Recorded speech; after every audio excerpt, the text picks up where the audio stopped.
오늘 은혜 받으실 하나님 말씀은 사무엘상 21장 1절로 9절입니다. 사무엘상 21장 구약 445쪽입니다. 우리 6절 한 절만 봉독하시겠습니다. 사무엘상 21장 6절 같이 읽습니다. 제사장이 그 거룩한 떡을 주었으니 거기는 진설병 곧 여호와 앞에서 물려낸 떡밖에 없었습니다. 이 떡은 더운 떡을 드리는 날에 물려낸 것이더라. 아멘. 사무엘상 20장을 우리가 좀 기억을 합니다. 다윗과 요나단이 그 아버지 사울왕이 다윗에 대해서 어떤 생각을 갖고 있는지 확인하는 일이 있었고, 사울왕이 다윗을 죽이겠다는 확실한 결심을 한 사실을 알게 되었습니다. 다윗과 요나단이 대화를 하면서 20장 14절 15절을 보면 지금 외형적으로는 요나단이 사울의 아들이고 왕이 계승권자인데 그가 다윗에게 뭐라고 부탁을 합니까? 후일 여호와의 인자를 받게 되면 나와 우리 후손들을 기억해달라고, 좀 잘 좀 봐달라고 부탁하는 장면을 보면서 이 사람이 다윗을 왕으로 세우시려는 하나님의 섭리를 믿음으로 받아들였구나 하는 사실을 이제 보게 됩니다. 모든 인간은 행복을 추구합니다. 행복하게 살고 싶어서 학생들은 열심히 공부를 합니다. 행복하게 살고 싶어서 좋은 직장에 취직하려고 애를 쓰기도 합니다. 행복하게 살고 싶어서 멋진 배우자를 찾고 결혼도 합니다. 사람들은 자신이 소망하는 행복을 찾기 위해서 아낌없이 시간을 또 물질을 온 열정을 다 쏟아 붓습니다. 그렇다면 사람들이 그토록 소망하는 참된 행복을 어디에서 찾을 수가 있을까? 오늘 중요한 질문입니다. 다윗은 1절 2절에 사울왕을 피해서 이제 정말 긴급한 상황에서 혼자 제사장을 찾아가고 거짓말을 합니다. 다윗이 노베 가서 제사장 아히멜렉에게 이르니 아히멜렉이 떨며 다윗을 영접하여 그에게 이르되 어찌하여 네가 홀로 있고 함께하는 자가 아무도 없느냐 하니 다윗이 제사장 아히멜렉에게 이르되 왕이 내게 이를 명령하고 이르시기를 내가 너를 보내는 것과 내게 명령한 일은 아무것도 사람에게 알리지 말라 하시기로 내가 나의 소년들을 이러이러한 곳으로 오라고 말하였나이다. 도망자 신세가 된 다윗은 노베에 있는 제사장 아히멜렉에게 갑니다. 이 노비라는 곳은 사울의 왕궁이 있던 기브아에서 남동쪽으로 약 4km 떨어진 지역인데 회막이 있었습니다. 다윗은 전에 사울을 피해서 라마나요스에 있는 사무엘 선지자를 찾아간 적도 있었습니다. 이전에 사무엘상 초기에 실로에 여호와의 성막이 있었다고 했는데 언제 노브로 이전을 했는지, 왜 옮겼는지 본문이 그 이유를 말씀하고 있지는 않습니다. 아히멜렉은 제사장 가문의 인물인데 그의 아버지 아이둡의 아버지는 비느하스의 아버지는 우리가 이미 살펴본 엘리 제사장입니다. 그러니까 아히멜렉 제사장은 엘리 제사장에게 증손이 되는 것입니다. 다윗이 군대 지휘관인 것을 알고 있었던 아히멜렉은 다윗에게 왜 다른 군사와 같이 오지 않고 혼자 왔느냐고 묻습니다. 다윗은 사울왕이 지시한 비밀 업무를 감당하기 위해서 혼자 왔다고 둘러댑니다. 여기에서 제사장이 다윗을 보고 떨었다고 한 것은 다윗이 무서워서 떨었다고 보기보다는 사울왕의 기세가 너무나 기세등등했기 때문에 이거 무슨 일이야, 이거 나에게 오면 안 되는데, 이런 생각 때문에 떨었을 것입니다. 다윗이 사실대로 사울을 피해서 왔다고 말한다면 제사장 아히멜렉은 큰 부담을 느꼈을 것입니다.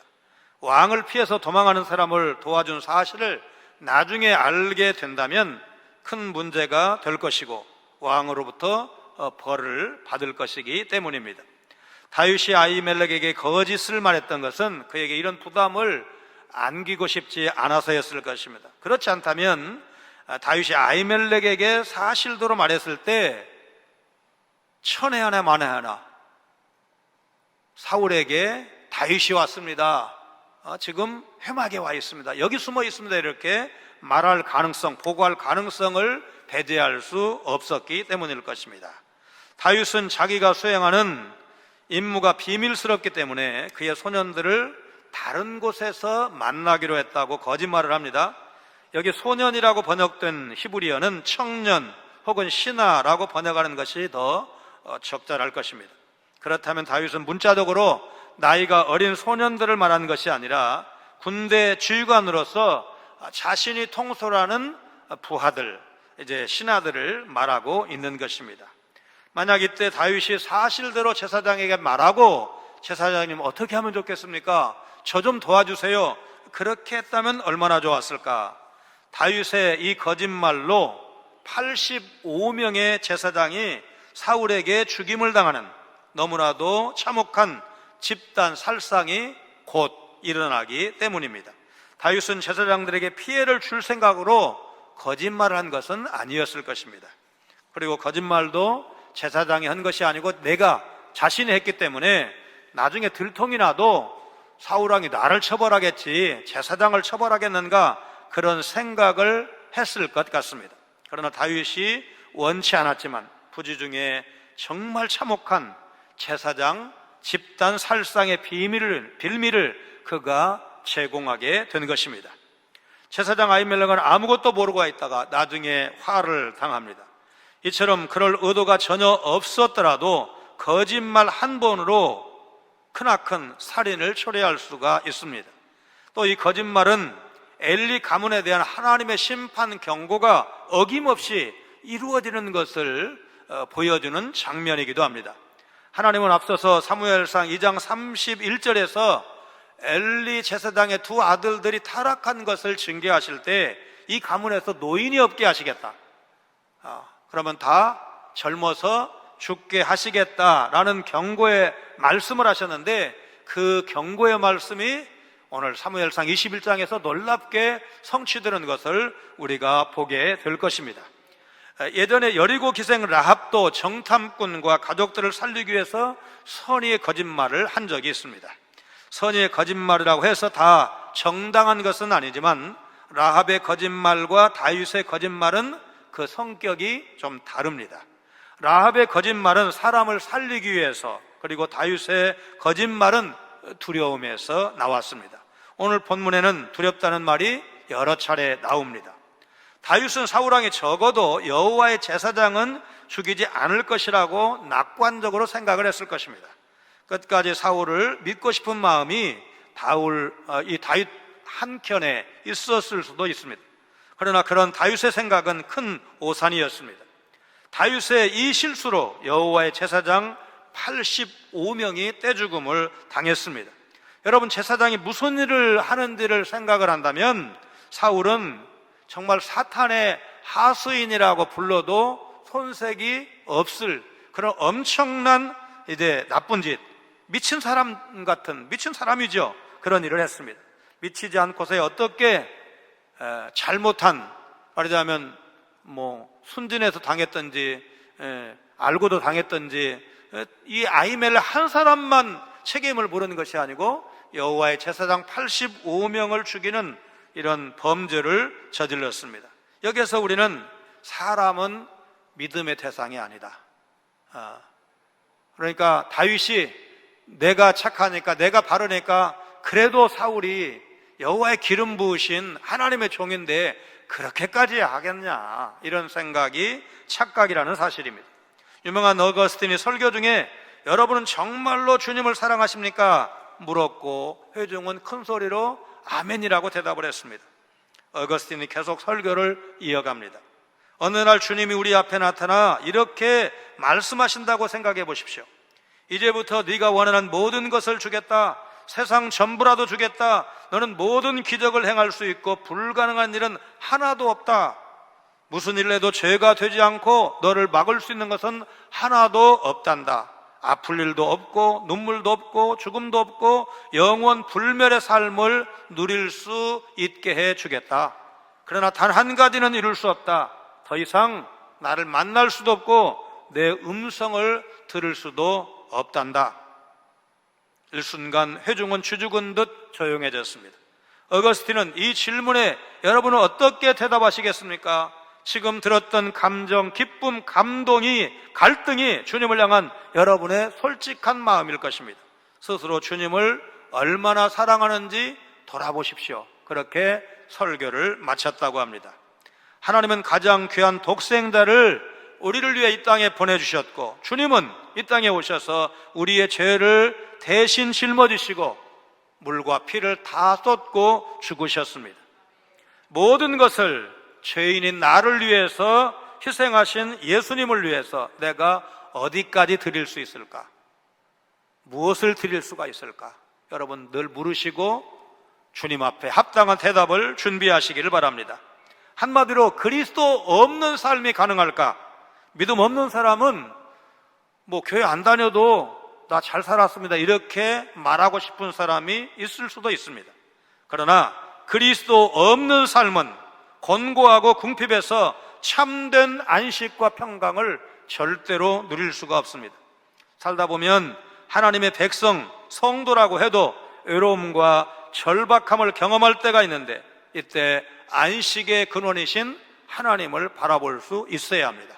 수고하고 무거운 짐진 자들아 다 내게로 오라. 내가 너희를 쉬게 하리라. 고난과 환난을 겪어서가 아니라 하나님 없이 홀로 살아가기 때문에 우리가 참된 안식을 누릴 수가 없는 것입니다. 하나님은 사람을 창조하실 때 창조주 하나님을 의지하며 살아가야 하는, 여러분 우리가 한 호흡이라도 더 살 수가 있습니까? 우리 키를 한 자라도 더 크게 할 수가 있습니까? 하나님이 허락하셔야 오늘을 살 수가 있고 내일을 기약할 수가 있습니다. 하나님이 허락하셔서 여기까지 올 수 있었습니다. 그래서 우리는 하나님을 절대적으로 의존할 수밖에 없는 절대 의존적 존재로 만들어주셨다는 사실을 잊지 않아야 합니다. 그런데도 현대인들은 참된 안식의 주인이신 창조주 하나님을 떠나서 그 안식을 엉뚱한 데 찾으려고 발버둥을 치고 있습니다. 사람들은 그 행복을 스스로 누리기 위해서 물질의 풍요를 추구하고 더 높은 지위와 명예를 얻으려고 합니다. 물질의 풍요와 더 높은 지위와 명예를 통해서 그 안에서 참된 만족과 행복을 발견하려고 온갖 노력을 다 기울입니다.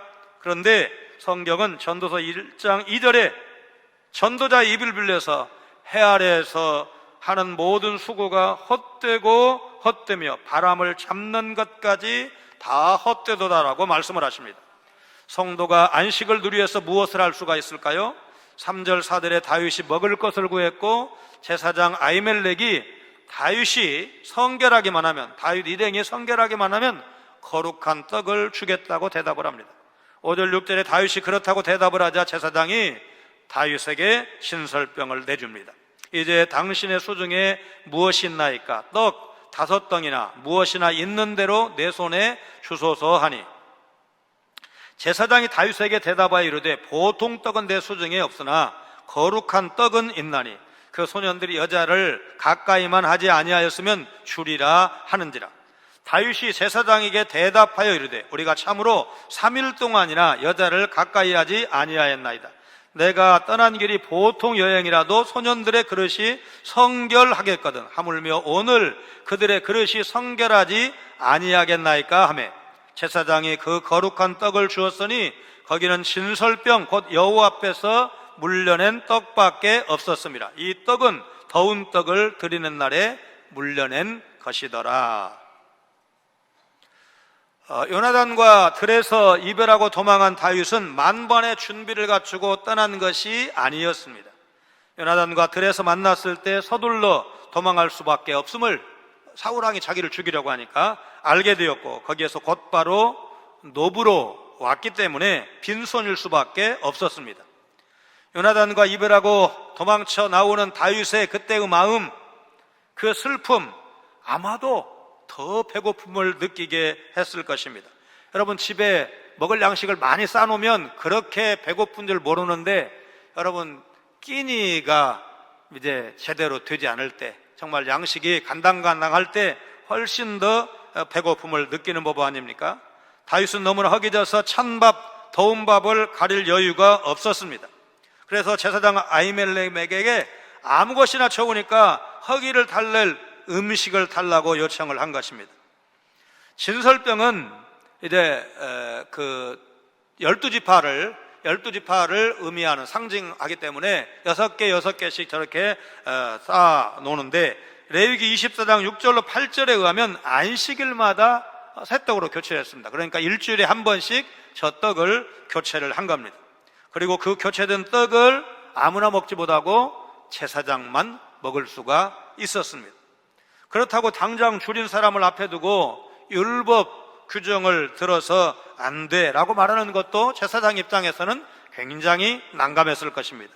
그래서 다윗이 요청을 했을 때 아히멜렉에게 보통 떡은 없었지만 새로운 떡으로 교체한, 저기 물려낸 진설병이 남아 있었고, 그래서 긍휼히 여기는 마음으로 제사장만 먹을 수 있지만 이렇게 배고파서 숨 넘어가는 사람에게 어떻게 안 줘? 빵이 있기는 있는데, 떡이 있는데 어떻게 안 줘? 그러면서 먹도록 배려해 주었습니다.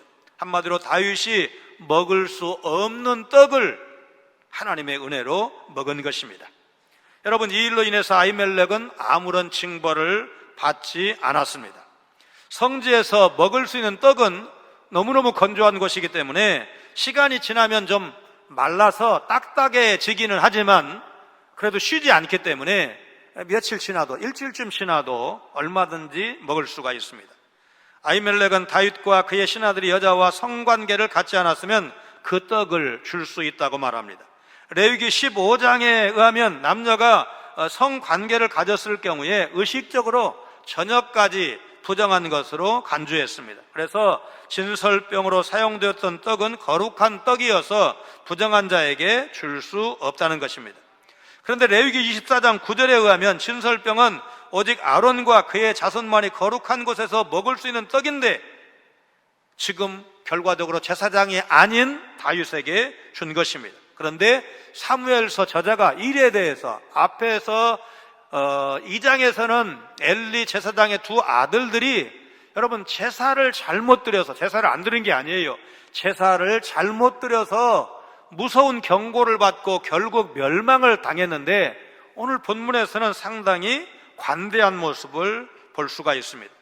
예수님께서 제자들이 안식일에 밀밭 사이를 지나면서 밀 이삭을 잘라 먹은 일에 대해서 당신의 제자들이 안식일을 범한 거 아니요 따지는 이제 그 바리새인들에게 바로 아히멜렉이 제사장 아닌 다윗과 그의 일행에게 진설병을 준 사실을 긍정적으로 언급하셨습니다.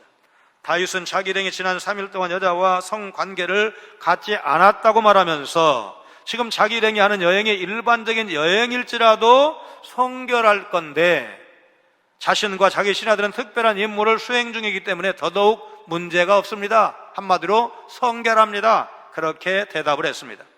1930년대 40년대 중국에서 공산혁명이 진행 중일 때 수백 명의 게릴라 부대에 불과한 소규모 군대를 이끌었던 마오쩌둥이 수백만 명의 장제스 국민당군의 폐에 쫓겨가면서도 그들이 지나간 길은 다 공산화가 되었다고 합니다. 역사적으로 중국은 뭐 수나라, 당나라, 뭐 명나라, 청나라, 또 우리 같으면 뭐 고구려, 고려, 뭐 조선, 이제 우리나라뿐만 아니라 주변 여러 나라를 침략한 적도 많았고, 몽골이나 흉노족 이런 이방 민족의 침입을 받은 적도 많았습니다. 그런데 어느 나라 군대가 지나가면서도 중국 대륙의 부녀자들을 말하자면 겁탈하지 않았던 군대가 없었는데, 이 마오쩌둥의 공산당군이 지나갈 때 여자들을 손대지 못하도록 아주 엄명을 내렸고, 그래서 실제로 전투에는 패배해서 쫓겨가는데 가는 데마다 그 뒤에 저 사람들이 진짜다. 여러분, 그 시대의 중국 국민들의 수준을 생각을 하면 뭐 칼막스의 공산당 이론을 제대로 알고 공산당에 가담을 했겠습니까?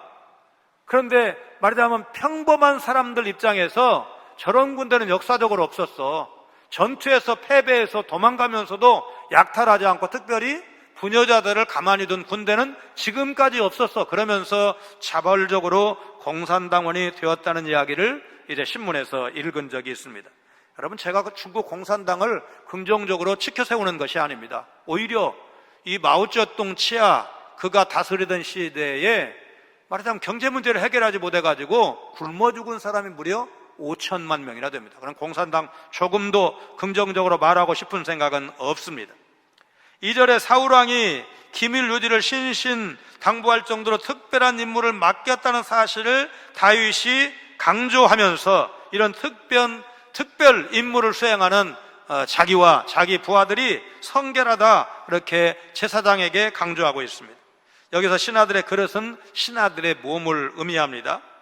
이 구절은 다윗이 거짓말한 겁니다. 왜냐하면 지금 다윗이 부하들 데리고 제사장에게 온 것이 아니라 단신으로 왔기 때문에 이것은 말하자면 지금 어느 지역에 그 지역을 공개적으로 말할 수는 없지만 비밀이니까 지금 있습니다. 그리고 나만 지금 대표로 온 겁니다. 이런 식으로 둘러댄 것입니다. 금방 구운 떡을 상에 올리고 물려낸 식은 떡을 다윗이 먹도록 준 일에 대해서 후일 예수님은 마가복음 2장에서 당시 다윗의 행위가 정당하다고 인정하시면서 안식일 규정에 대해서 인도적 융통성을 잃어버린 바리새인들을 깨우치는데 이 일을 예화로 사용하셨습니다. 다윗의 행동이 모범적인 행동은 아니지만 위급한 상황에 부닥친 사람을 도우려고 한다면 있을 수 있는 일이다. 예수님께서 그렇게 해석을 하신 것입니다. 죽고 사는 일이 아닌데 오히려 그것 때문에 인간에 대한 애정을 배신하는 문자적 율법주의가 오히려, 그러니까 바리새인들이 더 문제다. 안식일날 먹을 것이 없어서 밀 이삭을 좀 따먹은 제자들이 문제가 아니라 바리새인들이 더 문제라는 것을 예수님께서 말씀하신 것입니다. 젊은 층에서 이제 많이 쓴다는 미국의 유명 화장품 회사 레블론이 본사 입구에 우리는 희망을 판매합니다, 그런 문구를 이제 게시해 놓았다고 합니다.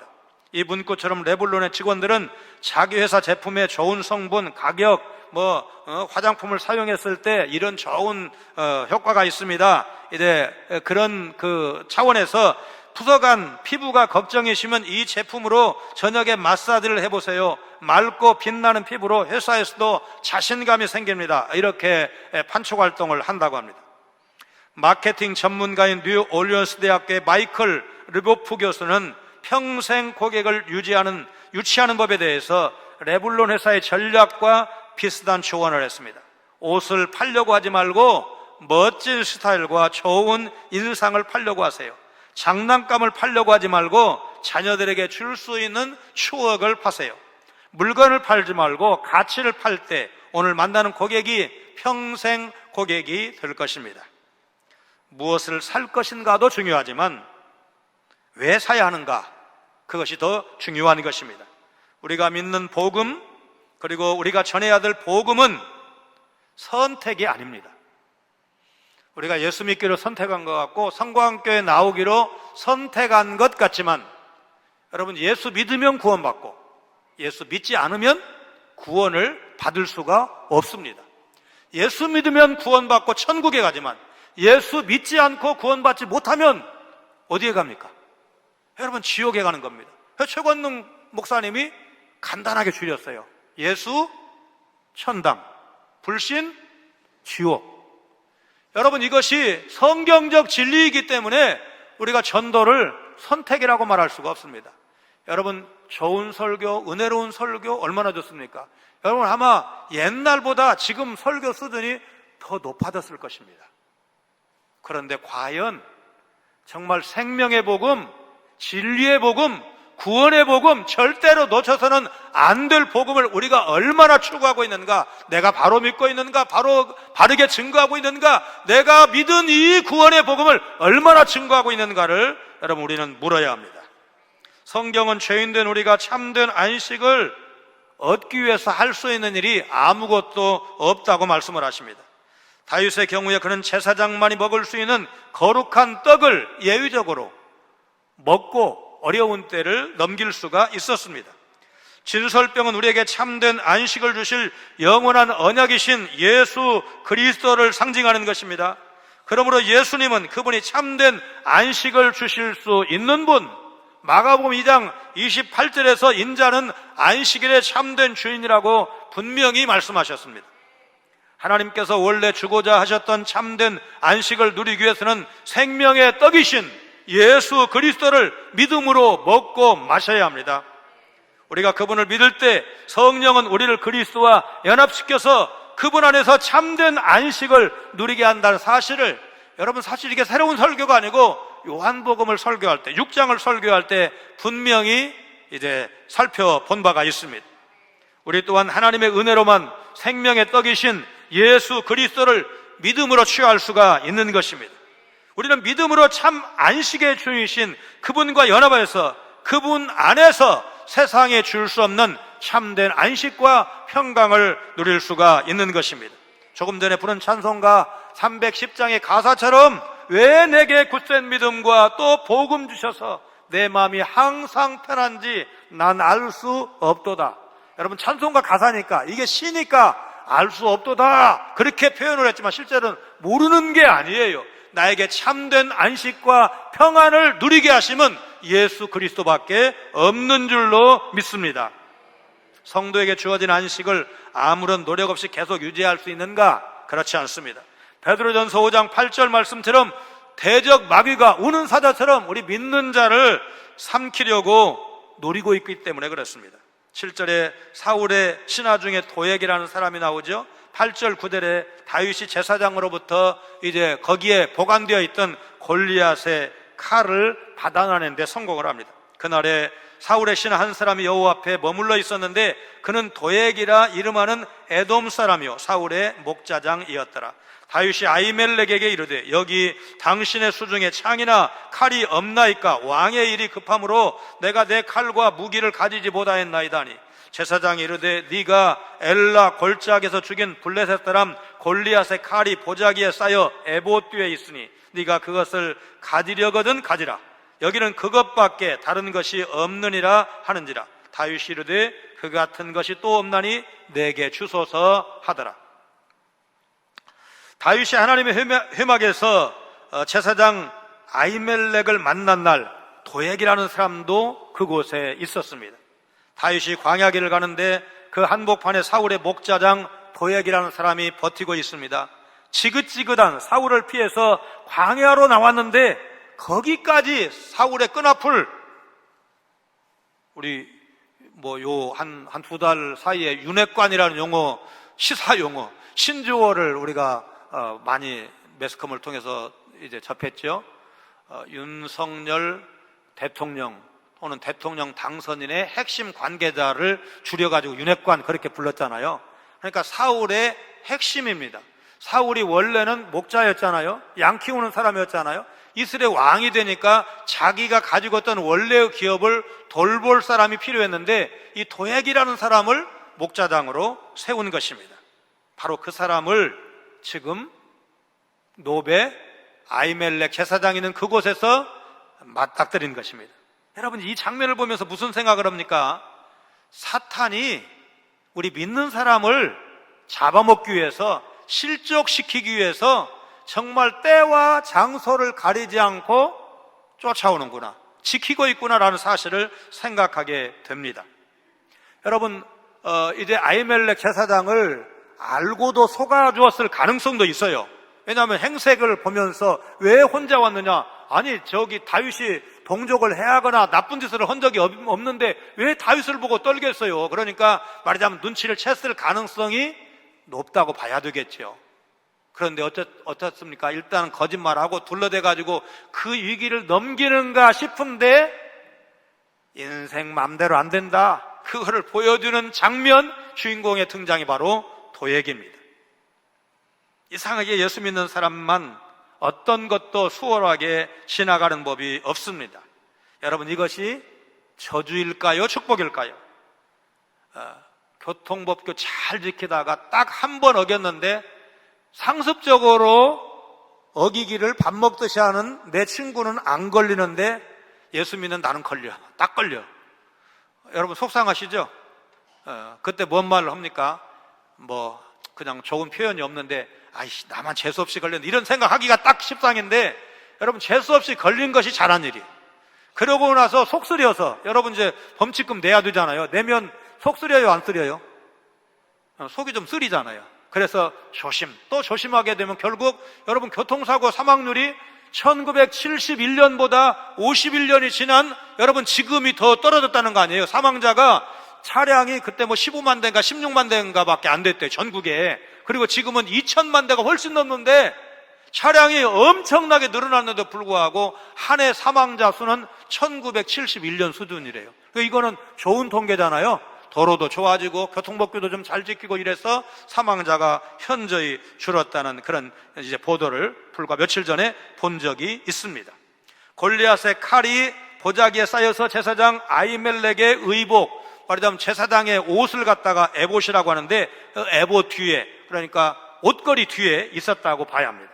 이스라엘의 군대 지휘관인 다윗의 요청에 아히멜렉 제사장은 그 칼을 다윗에게 줍니다. 그런데 이 일이 예사로운 일이 아니에요. 여러분, 배고픈 사람에게 떡을 준 일은 아무리 율법이 제사장만 먹어라, 레위 사람들만 먹으라고 규정을 했어도 예수님도 그걸 인정을 하셨어요. 야, 배고픈 사람 그래도 살려놔야지 인정을 해주셨어요. 그런데 칼을 준 것은 경우가 달랐습니다. 여러분, 이 칼이 어떤 칼입니까? 엘라 골짜기에서 17장이죠. 사무엘상 17장에 여러분 골리앗을 향해서 정말 사울부터 모든 이스라엘 장병이 다 무서웠다는 그 골리앗을 향해서 다윗이 물맷돌로 나가가지고 물리쳐 이기고 그 다음에 그 칼을 빼서 골리앗의 목을 치고 말하자면 노획물로 가지고 온 것이 골리앗의 칼입니다. 그런데 그 칼을 우리가 이미 해석을 했어요. 나중에 지금 현재는 예루살렘이 이스라엘 수중에 없지만 그 예루살렘을 아직 점령을 못했어요. 후일에 다윗이 예루살렘을 점령했을 때 그 칼을 가지고 예루살렘에 가지고 와서 보관 중이었다. 그런데 지금 그 중간이에요. 그 이전 상황이에요. 그 칼을 지금 다윗이 찾아간 것입니다. 마귀는 우리의 믿음을 시험하기 위해서 늘 준비하고 있습니다. 그러면 우리는 어떻게 대비해야 됩니까? 어떻게 해야 우리가 믿음을 바로 지킬 수가 있습니까? 처음 했던 질문입니다. 참된 안식과 평강이 그리스도 안에서 한번 주어지면 어떤 노력 없이도 계속 유지될 수가 있는가? 여러분, 그렇다면 예수님께서 베드로에게 누가복음 22장 31절에서 사탄이 너희를 밀가부르듯 하려고 요구하였으나 이 말씀을 하실 이유가 없었을 것입니다. 믿음을 지키기 위해서 우리가 무엇을 할 수 있습니까? 여러분, 다윗을 우리가 잊으면 안 됩니다. 거룩한 떡을 취한 그가 이젠 제사장에게 칼이나 창이나 무기를 구하고 있지 않습니까? 아마도 다윗이 노백한 이유가 제사장에게 찾아간 측면도 있지만, 말하자면 제사장이 오늘날로 목회자니까 너무너무 힘들어서 위로받고 싶은 그 라마나에서 갔을 때 사무엘 선지자로부터 좀 위로를 받지 않았겠습니까? 그런 측면도 있지만 분명히 거기에 골리앗의 칼이 있기 때문에 그곳에 갔을 것입니다. 사울의 통치 영역을 벗어나지 않으면 내 생명이 안전하지 못할 거야. 그래서 이스라엘을 떠나야 돼. 실제로 나중에 다윗이 이스라엘 떠나서 망명을 가지 않습니까? 망명지를 생각하면 어디를 갈까? 여러분, 이스라엘과 사이가 좋은 나라로 가면 어떻게 될까요? 다윗을 넘겨줘 버리죠. 지금 범죄인 인도조약 이런 걸 국제적으로 맺어가지고 어떻게 돼요? 한국에서 나쁜 범죄인은 미국도 한국에다 넘겨줘 버리잖아요. 그러잖아요. 그러니까 어느 나라로 가야 제대로 망명에 성공해요? 적성 국가에 가야 망명에 성공하는 겁니다. 사이가 나쁜 나라로 가야 안 넘겨주잖아요. 그러면 블레셋이 최고의 망명지로 다윗의 머릿속에 떠올랐을 것이고, 블레셋에 갔을 때 블레셋 사람들이 제일 좋아하는 것을 가지고 가고 싶었을 겁니다. 여러분, 골리앗, 이 블레셋 사람들이 어떤 사람입니까? 말하자면 그 나라의 그 민족의 자부심 아닙니까? 골리앗이 떴다 그러면 이스라엘 모든 병사가 오금이절해가지고 한 발짝도 나오지 못했던 그 위대한 장군 아닙니까? 그런데 그를 잡아 죽이고 노역해 갔던, 빼앗아 갔던 그 칼을 가지고 다윗이 온 겁니다. 전하 받으소서. 그러고 가지고 오는 그 그림을 여러분 우리가 생각해야 되고, 실제로 바로 그 일이 일어납니다. 여러분, 푸에볼로호 사건, 납치 사건 기억을 하실 겁니다. 1968년 1월 23일 동해상에서 있었던 미국의 이제 군함이 북한에 의해서 납치된 사건입니다. 50년도 더 넘었는데 미국과 북한이 협상을 하게 되면 이 안건이 여전히 올라온다고 합니다. 왜 그럴까요? 미군 역사, 미국 해군 그때까지 106년 해군 역사에 처음으로 있는 미국의 군함이 조그마한, 미국에서 봤을 때 북한이 얼마나 큰 나라겠어요? 조그마한 나라, 약소국에 빼앗긴 치욕적인 사건이기 때문에 그렇습니다. 그보다 더 유명한 사건은 그 이틀 전에 있었던 1.1 사태, 청와대 습격 사건이죠. 그래서 미국 사람들은 자기들 자존심을 회복하기 위해서 푸에볼로호, 말하자면 회복, 반환을 계속해서 북한에게 요구하고 있는 것입니다. 바로 이 부분에서 사무엘상에서 우리가 배워야 될 교훈이 있습니다. 교회와 성도는 골리앗의 칼 이상의 좋은 무기를 갖고 있다고 해도 그 무기를 가지고 원수를 이길 수는 없습니다. 세상을 정복할 수도 없습니다. 미국의 댈러스 오크 클리프 바이블 펠로우십 교회의 담임 목사이자 프로농구팀 댈러스 매버릭스의 지도 목사인 토니 에반스에게 어느 날 성도가 찾아와서 목사님, 주님을 위해서 일하고 싶지만 제가 너무나 바빠요 상담을 했습니다. 그때 목사님이 이런 예화를 들려줍니다. 송아지 2마리를 얻은 농부가 있었습니다. 농부는 기쁜 마음에 1마리를 주님께 드리겠다고 약속했습니다. 그런데 며칠 뒤 1마리가 죽고 말았습니다. 죽은 송아지를 확인한 농부는 아내에게 가서 이렇게 말합니다. 여보, 주님의 송아지가 죽었어.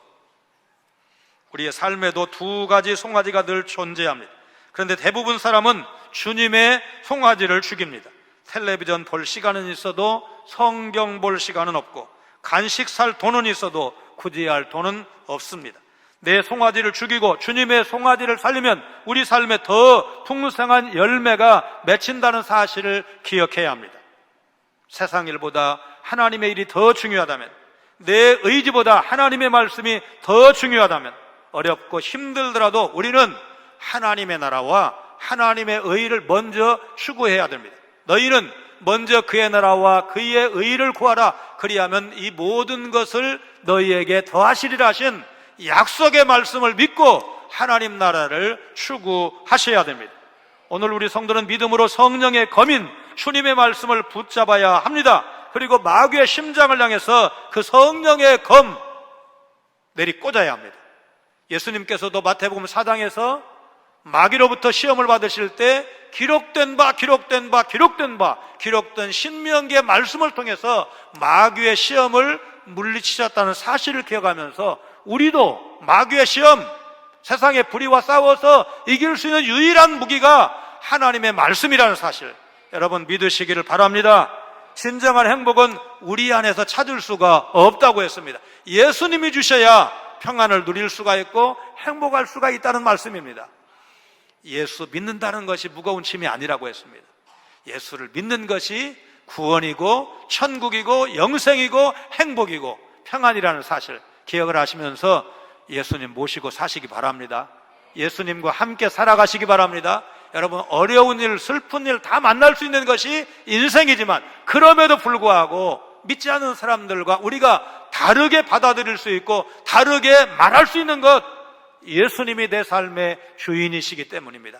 그분이 우리에게 그분과 더불어서 살기를 원하시고 먹고 마시고 누리기를 원하시고, 그래서 우리가 참된 평강과 안식을 누리시기를 원하신다는 사실, 여러분 믿으시기를 주의 이름으로 축원합니다. 거룩하신 하나님, 온 이스라엘 군대가 두려워 떨던 블레셋의 거인 골리앗을 맨손으로 잡았던 이스라엘의 영웅 다윗이 하루아침에 허무하게 무너지는 안타까운 장면을 보면서 하나님 앞에 별 수 있는 인간 없다는 것, 연약한 인간의 모습을 보게 하시고 두려움에 휩싸여 판단력이 흐려지더니 급기야 가지 말아야 될 원수의 땅 블레셋으로 피신하는 이 영웅의 안식 없는 삶을 보면서 우리 인생에게 평안과 안식을 주시는 분은 우리 주님밖에 없음을 고백합니다. 다윗이 제사장만 먹을 수 있는 진설병을 먹고 삶의 위기를 넘긴 것처럼 오늘 우리는 생명의 떡이신 주님께 나아가야 참된 평강과 안식을 누릴 수 있다는 사실을 고백하면서 오늘도 말씀 들으러 나온 것 감사합니다. 이후에도 주님과 동행하기를 원합니다. 주님이 주신 신령한 영인, 신령한 떡인 말씀을 통해서 우리가 가야 할 길을 보게 하여 주시옵소서. 바른 길을 보게 하여 주시옵소서. 인생의 진정한 의미가 무엇인가를 깨달아 알게 하여 주시옵소서. 예수님 거룩하신 이름으로 간절히 기도하옵나이다. 아멘.